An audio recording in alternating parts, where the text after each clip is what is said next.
Alright, we are going to begin with this file that is called grouping. So we are going to start off very simple, extremely simple. So basically in the grouping file, we have this data provided to us. It is sales data of a beauty company. I was going through this annual report of Kaya Skin Clinic earlier. It's quite interesting. So, when you look at the strategies of the company, there's so much of analytics to be run. So, like if you analyze the data of that company and if you study the annual reports of Kaya Skin Clinic, for example, you would notice that in India, what they're trying to do is they would be providing discounts on products or services basically, which is for the people in the age gap of 25 to 35 probably. But the people who are, so whatever services people at an older age are availing, let's say beyond 40, there'll be no discount, because it is the customer capturing is going to be happening at an early stage. And once that is done and people have become loyal to that company, they're not going to be providing discounts at a later age.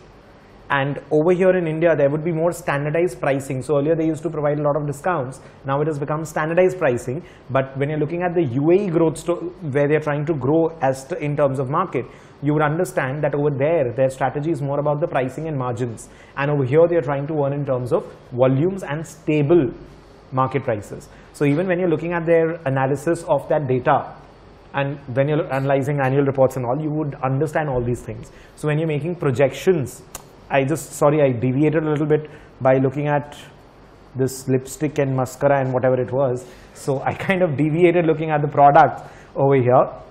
But it's very interesting, when you're studying the annual reports of companies like this, if you would, just pick up Kaya Skin Clinic and try to analyze their annual reports over a couple of years, 3-4 years and all, and just try to read upon if you can find an equity research report or something on that, and you would understand that this is how, their strategy has been about. So when you learn, when you see data, when you visualize data, you're able to understand these kind of strategies. That I'm looking at say for example, I'm looking at a graph which is year on year, product wise, market price, MRP. So I'm seeing that the MRP of this is increasing. Location wise, I'm looking at the trend of prices of products. Are you understanding? So when you're able to visualize all these things, you get an idea about the strategy of the company. So if, say for example, you are a competitor of Kaya Skin Clinic, then how are you supposed to be reacting? So you'll have to think a step further. You have to know what your competitor is doing and how you are going to be able to, move beyond or go beyond or think a level above your competitor, Nash equilibrium. Are you understanding? So whenever you're looking at data, just don't look at data. Don't do the class mechanically. You'll not enjoy it. So try to think at a higher level when you're studying these kind of things. And it's brilliant, the kind of analysis you can do, and everything around you is ultimately commerce and industry, right? So try to observe. They came up with a building. I think I was just reading the annual report. They have a full building of God knows what services in Delhi, in one of the Khan market or some place they've come up with, and even in Bengaluru.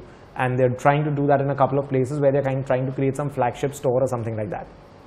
Like one of the annual reports actually I was analyzing, so I'm kind of deviating, I'm coming back to it. It's actually very interesting. So what they did was that they open all their stores on the floor in which there is either a second or a third floor in a mall, wherein there is more of children and women related shops, or wherein there is a food court. Now the lower the level on the mall, the higher the rent. But for them, they want people to spend time, so it's more primarily, women coming in with children, or women coming into shop, or there are people coming into food court and spending more time on that floor. So they're trying to take shops on rent or whatever place on rent on those floors in order to reduce their rental cost. So when you read about companies, when you read data, when you understand data, there is so much to visualize, analyze, think and ponder and strategize and react accordingly. So even if you're running a business, you need to understand what the competitors are doing, or what the industry, or where the industry is headed towards, and what are their strategies. And based on that, you strategize your, side. So it's very interesting. Anyways, let's get back to it. A lot of deviation. So basically what we're doing over here is we've got this data set over here. Now I need to open a Power BI. I need to search for Power BI desktop. So I open a Power BI tool, Power BI desktop version. For those who do not have Power BI, you can simply download it. I'll provide a link to you guys in a file and maybe in the description for for others if I get this video uploaded by chance, I'm not sure.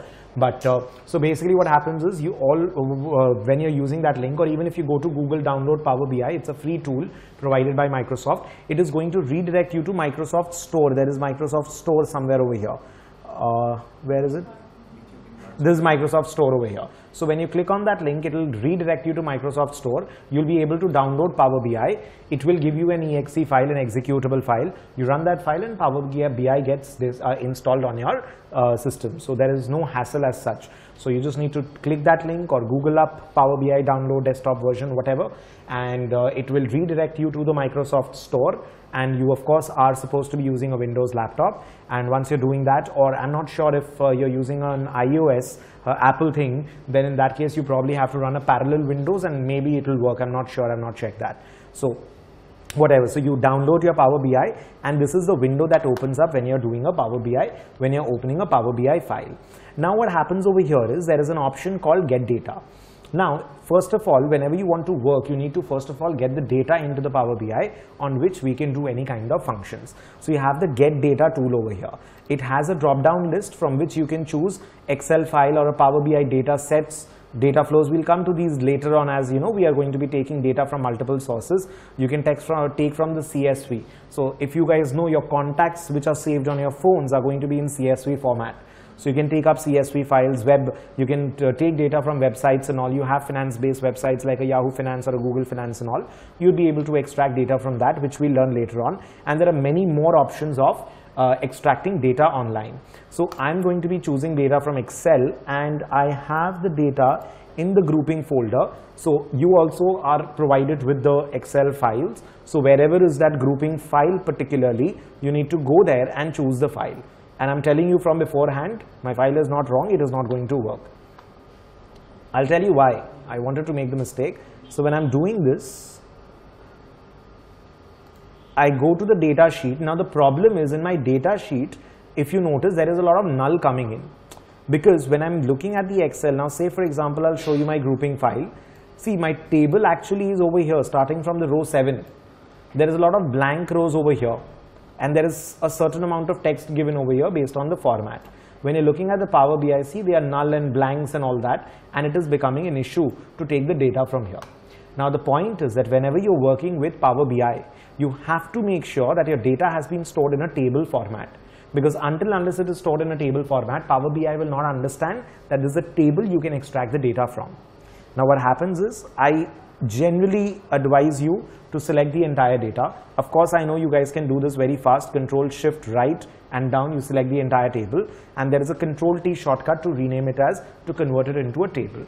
Table I'm not teaching right now, I'm assuming that you understand the table format. So this entire data gets converted into a table. My advice to you, a sincere advice to you would be that you rename, sorry, just a second, that you rename in the design tab. You would find, sorry, just ignore the number of tabs I have over here.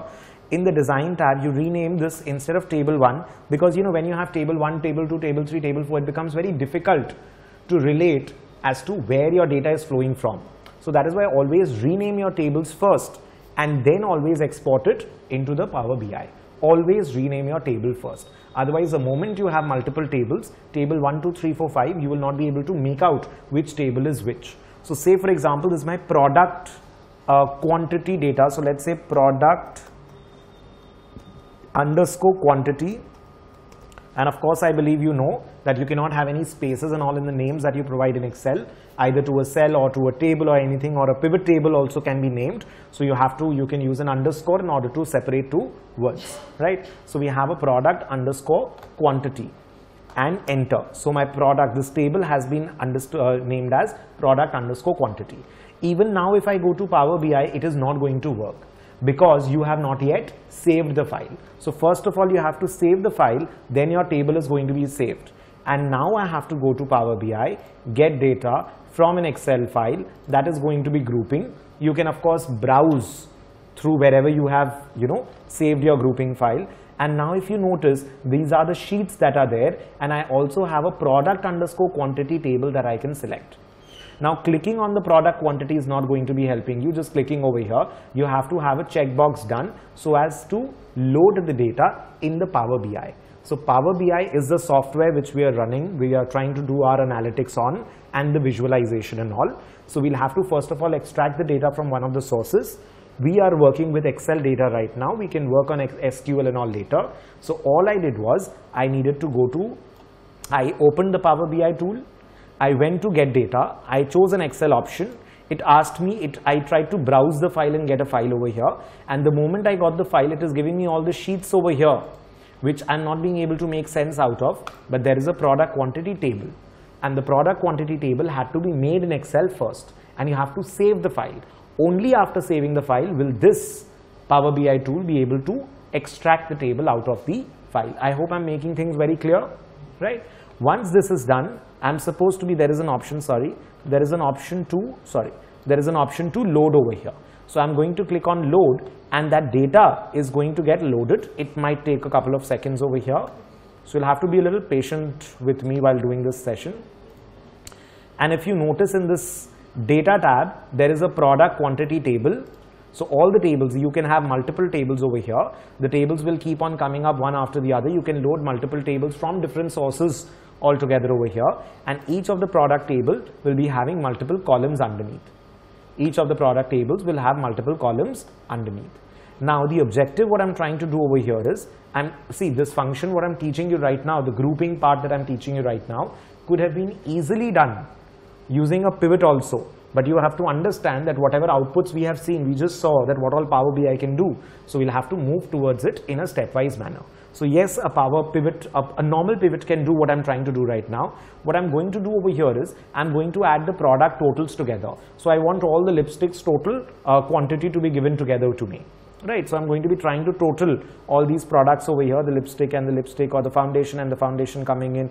So it's, I think, not this store, it's more like a hypermart kind of a place where you have multiple different kinds of products and all. So it's like a Spencer or a Walmart kind of a company that has provided this kind of data.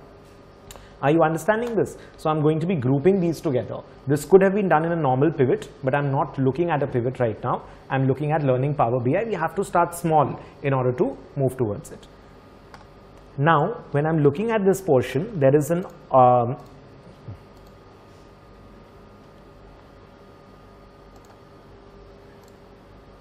one second. So we're in the table, edit queries.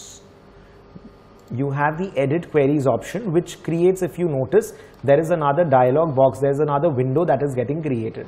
So mostly you are going to be using the edit query option. The moment the first step in almost all the files that we are going to go about is, the first step is always going to be adding the data. The second file is always going to be editing the query, because you'll have to do some kind of editing, some kind of, functioning, and then comes your building the visualization part. So that is basically going to be kind of constant when we are doing multiple files, right? So query is going to be, Power BI query is going to be creating a different window. This is your Power Query editor, if you notice, and this is your this was your Power BI desktop. So Power BI, when I went to edit query, so in Power BI, in the home tab, edit query, edit queries. So you can also click over here and edit queries opens up, and this dialog box opened up.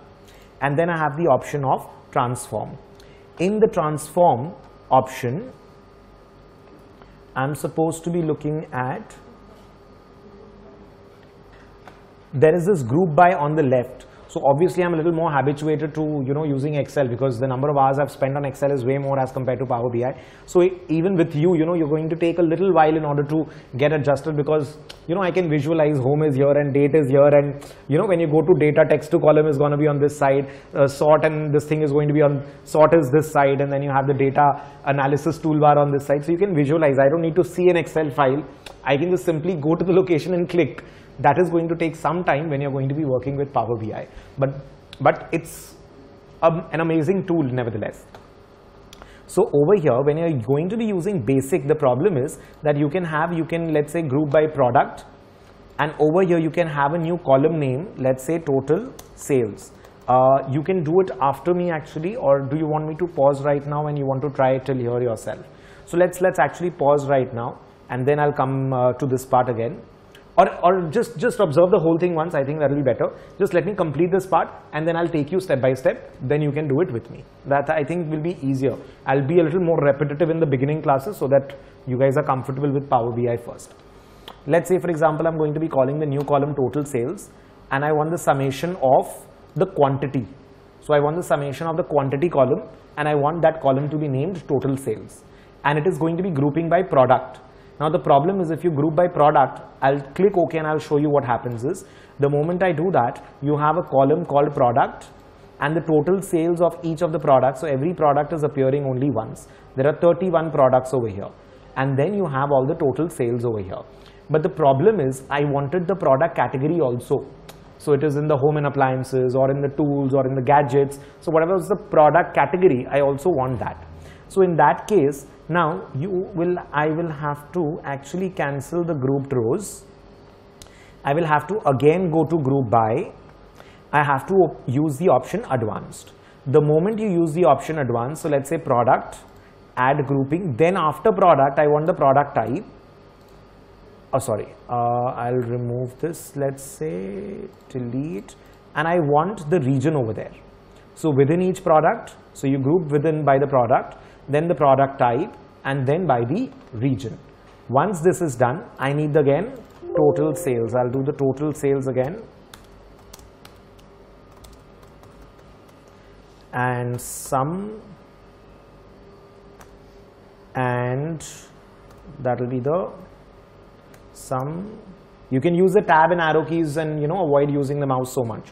And the quantity is what I want total for, and OK, enter. Now you see there is a product, there is a type of product, there is a region for this particular product, and there is a sales. Now I would like to kind of sort it in this way. So basically it's giving me the biscuits coming in the groceries of West and South.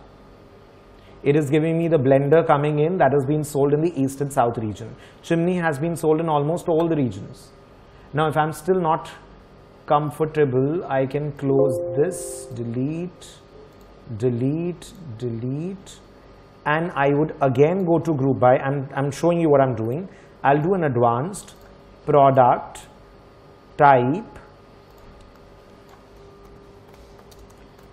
total sales, summation tab, quantity tab, OK. And now if you see, so lipstick is now coming once because I've removed region as a category. So now there is no grouping as per region. There is only one product is coming once. It is also displaying the type of the product and the total sales irrespective of the region. If you notice, you will not see any of the product types being repeated. If you notice, I can arrange it in ascending order. So it's become alphabetically arranged, and you would see none of the products are being repeated again. I know you are finding it very, very foolish to do it this way because for you it would be easier if you're doing it in a pivot, but you need to understand these basics if you want to go up to the level of being able to create those dashboards. Trust me, you will not find it irritating after a while. So it's only now that you're learning it for the first time, you're finding it irritating. But once you're used to it, now pivots also in the first go, you were finding it irritating when it was the first time you learned pivot. But now you find pivots so easy and so amazing. Similarly, this is going to be with this. So whenever you're trying to change to something else, there is always going to be a problem. So now I'm going to do something. I'm going to close this without saving, and I'm going to start afresh for you guys. And now you're going to be doing everything parallelly with me. The first thing you're going to do is convert the grouping, open the grouping file and convert this data into table, rename the table as product underscore category. So we'll start off again absolutely from fresh, and you're going to be doing it with me. Open the grouping file, convert the data given in the data sheet. There's this data sheet if you notice. So in the data sheet, convert the data into a table and rename the table. That's the first thing you're supposed to be doing.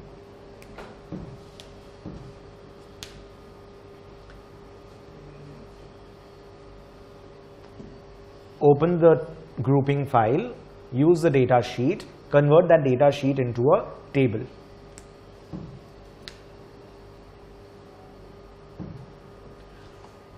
Once this has been done, you can actually close the Excel file. We do not need to keep the Excel file open. You can launch the Power BI tool, the software, the Power BI be a little patient. Once your Power BI is launched, you need to go to get data, choose the Excel and browse through the Excel file. So my Excel file is already browsed over here. So you go to whichever folder contains that grouping Excel file. Make sure you've saved it as table. You've converted it into table and you've saved the file. If you've not saved the file, it will not work. And then you take the grouping data over here. You browse that from here. That is in the get data Excel file. So you're in the get data Excel file. It's there in the home tab itself. In the home tab, you have the get data option, get data, the Excel file. You browse the grouping file over here. Once you do that, the navigator is telling you that in the grouping XLSX file, you have these 3 sheets and there is also this particular table. Always we have to look at the table. Checkbox has to be clicked. Once this table is selected, you can click on load. You can also have multiple tables selected from the same Excel file. You can have multiple Excel tables selected from different Excel files and put it all together in one Power BI. Beautiful tool. Once you've done that, you can just click on the table over here to get a feel of the spreadsheet over here as to how you can see the data. What is the data, and the data has been flown over here. And please understand that deliberately I'm using smaller, lesser lines of data in order to make it easier for me to not, that the file does not take longer duration. Of course, you can have thousands and thousands and lakhs of lines of data. If you guys are done with this step, everybody is done, get data, and imported, basically loaded the Excel data. So once you went to get data, Excel, you browse the file, and once you browse the file, you needed to select the table, not just select but checkbox it and click on load. I hope you've done this much. Once you have this, what we need to do is, we need to go to edit queries. Whatever functioning you're doing, you always have to go to edit queries. And there is a little bit of transformation we want to do. We go to the transform tab. My advice to you would be that after I'm done with this file, you take 5-10 minutes and you please read, at least just go through and read every single word over here that is there, every single tool available over here. In add column, we have conditional columns to be added, index columns to be added. In the view column, which are the options over here. So just go through it. We'll learn as we move forward. It'll become easier for you. You'll get a little used to the Power BI tool. So we go to the transform option and there is a group by tool over here. Once you go to group by, we'll directly go to the advanced one since we know this already. Once you go to group by, we are going to group by product, add grouping, and also in product I want the product type. So I want the product column and I want the grouping to be done by product wise. So all the products, same product coming into one group. Then you give me the product type, that is your home appliances, gadget or whatever. And then you can add more grouping, but I don't want region wise split. So I want all the regions together for one product. So I'm not doing a region wise split over here. The new column name is sales or total sales. If I'll do total or product wise sales. Sorry, I'm wasting time on this.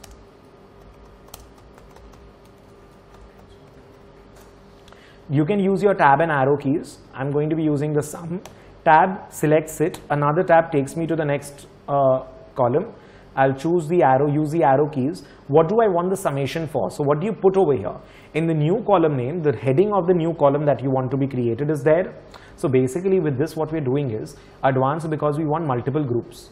The first grouping will be done by product. So all the same product is going to be grouped together. Then in the next column, I want the product type to come in. Then what I want is the new column in which I'm going to do the aggregation. Wherever you want to do any mathematical function, that will come over here. And you could have had another column also where you're summing up quantity and maybe average of selling price you're doing. You could have had another column also where you're doing the mathematical function. These are the column names. These are the functions. So whatever mathematical functions you want to do, you can do mathematical functions over here. That is coming over here. So see, add aggregation. Aggregation is whichever columns you want to work mathematically, numerically, calculation wise with. Here we have only one, so there's a summation. So I want this to be the heading of the new column. And what do you do in the new column? You do the summation. Summation of which column? Summation of the quantity column. So whatever was there in the quantity column of the earlier table, you sum up that product wise and give me in this new column. That is what your output is. Are you understanding?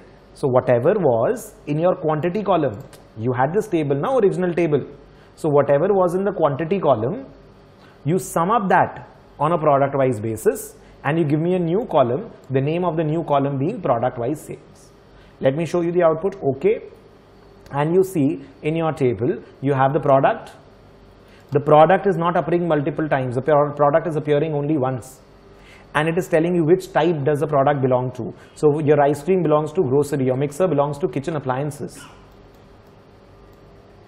And what is the total of mixer that you've sold under kitchen appliances? 12. Are you understanding this? So this is the output. So I wanted these two columns and I wanted the summation to be done on this column. So this was the aggregation column, and I could have had multiple columns over here. And you see that there is a kind of formula that has been created over here, table, group, change, type, etc., etc. You don't need to bother about it because it is going to be taken care of by Power BI at its back end. Are you guys comfortable with this much? So just check this. I'm opening this transform group by. It has to be done again actually. So I'm just leaving this open for you so that you can check all the options I've taken. Just check if you got all these right.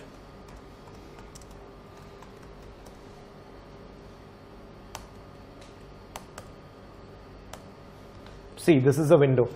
That is their transform column, group by. And you see if you have filled in these things and you've pressed OK. The moment you press OK, you will get your output. Transform column, it's in Power Query. I hope you've done edit query. When you do edit queries, then the window opens up. In that window, you have the transform column. You don't have the transform column in the Power BI desktop. We were here in the Power BI desktop. When you're here, you need to go to edit query. Once you do edit query, this new window opens up. Once you go to the new window, there you are able to do all these calculations and all. See if you're comfortable till here. Everybody good till here? This file is okay? What we've done so far? We've just started, we've just begun. We've not done anything as such. I hope this is fine. When you're closing the Power Query window, they're going to ask you to apply changes now. The moment you click yes, so you close the Power Query window and you click yes, and you would see that your query is applying changes, and you would see you would get that option in your Power BI desktop also. The visualization will create in a while. So you're getting this table, this particular table is coming in over here. So whatever work you've done with the database in the Power Query, so you imported the data in the Power BI, that data you wanted to work on, you did edit query, you went to the Power Query dialog box, you went to the Power Query window. In the Power Query window, you did something.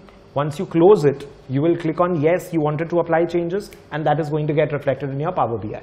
If you wanted the original table to remain and a new table to come up, that can also happen. We'll do that. You'll have to do a duplicate. You'll have to create a duplicate table in that case. We'll learn as we go forward. Don't worry about it. That you've lost your original data, don't worry about it. We'll be able to do that also.